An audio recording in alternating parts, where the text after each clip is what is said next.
Hi, I'm Mark Fischer, candidate for the Pennsylvania House of Representatives in District 50. This is Mark and Sam on the back porch. And if you have any thoughts, comments, questions, please go to my website, www.markwfischer.com. Fischer is spelled F-I-S-C-H-E-R. Hello again, Mark and Sam on the back porch with some more good information for you.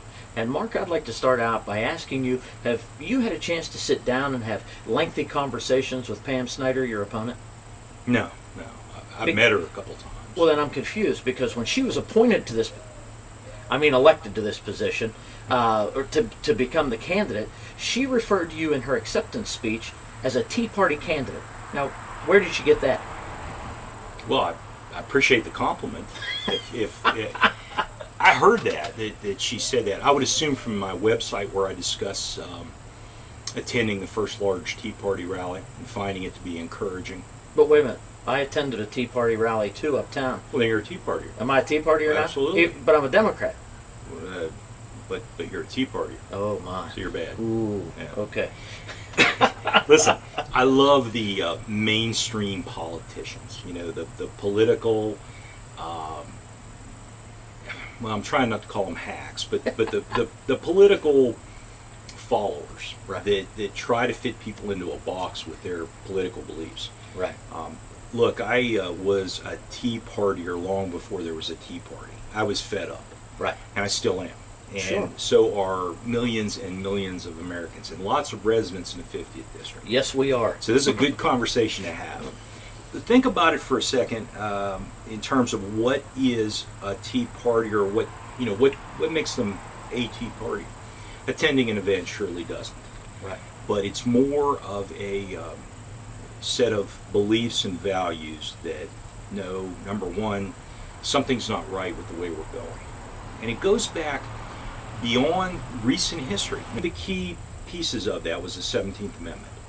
Basically, that took away the appointment of senators by state legislatures and put it to popular vote. And it changed the balance of power as we knew it. At that time, your Senate, at the federal level, was looking out for the interest of the state. If we still had that system, we would not have Obamacare today. Right. There are many, many pieces of legislation that we would not have. Now, depending on the way you look at it, some people would say, well, I'm quite happy with this. I'm sure. glad they did it. Right. But a lot of us out there don't feel that way. And I think they would fit into the realm of the Tea Party, that we need to get back to the way the founders intended our government to operate. And it all of these things at a national level, people say to me, well, why are you so up in the clouds? Why are you so worried about the national outlook? Well, it's very important for us to do our job as state legislators, because the federal government rams so many things down on the state, and we've lost the ability to push back with senators. Right. Now they're popularly elected, and they will bend to whatever will get them the vote. And we also have some of these things that are crippling us financially as communities, and these things are being imposed by the federal government, and we don't resist them. So the Tea Party is not a formal organization. Now there are Tea Party groups that you can sign a membership card, pay your sure. dues, and join. But by and large, the people that are part of the Tea Party or consider themselves Tea Partiers are not involved in those kind of organizations to a large degree. But it's about a mindset. And when we see the rallies and we see the people turn out, you begin to understand. Every political persuasion under the sun shows up. Absolutely. I mean, it's not. I know they've harped a lot. Well, it's all rich white men. Couldn't be further from the truth. The one I was at in D.C. was extremely diverse. I mean, I walked through the crowd for hours. The one I attended, the main speaker was a Democratic union member. Oh, there you go. Or a Democrat union member. And so I'm here we go again, because of the news media and the two-party system. You have to think one way or another. You're supposed to think the Tea Party's bad. Yeah. Now it seemed to me like the Tea Party was a crossover organization for right. I mean, it didn't. I'm sure maybe they lean a little bit more Republican if you're a Democrat, I'm thinking maybe if you're a staunch Republican, they may lean a little toward Democrat. I don't know. Well, interestingly enough, there are parts of it that you could argue Well, that sure. way, because it comes down to freedom. Right. And freedom doesn't fit a political party. You can't just say this is the party of freedom. Right. There are aspects of freedom, and in the case of the Tea Party, I believe, our heritage and history as Americans Right. that really cross into the freedom arena.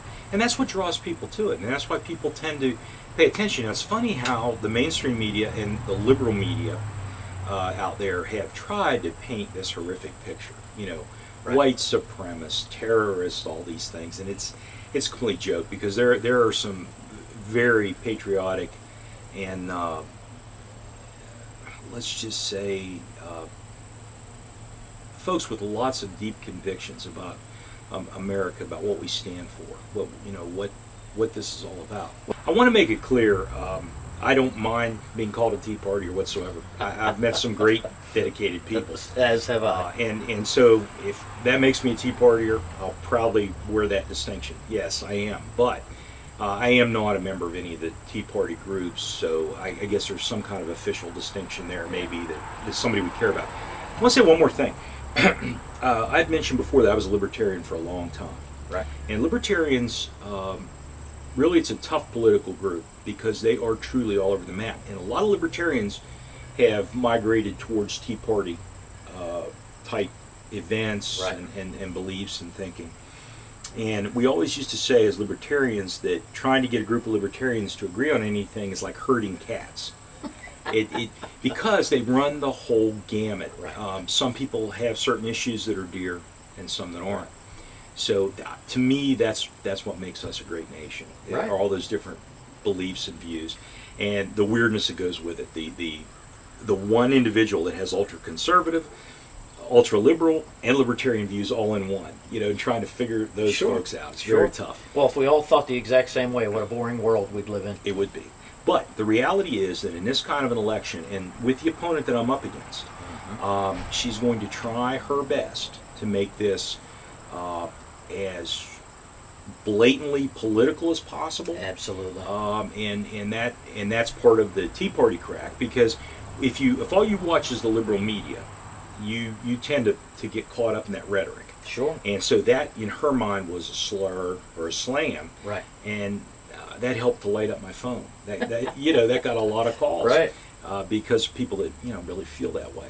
And I can't characterize her politically, because I have not seen a belief system there that I could say fits one way or another. Right. It's more power based. I've said that before, and that's a different thing. And you can't really quantify that. Those individuals tend to be more out for themselves, more interested in personal power. Right. And I'm not there.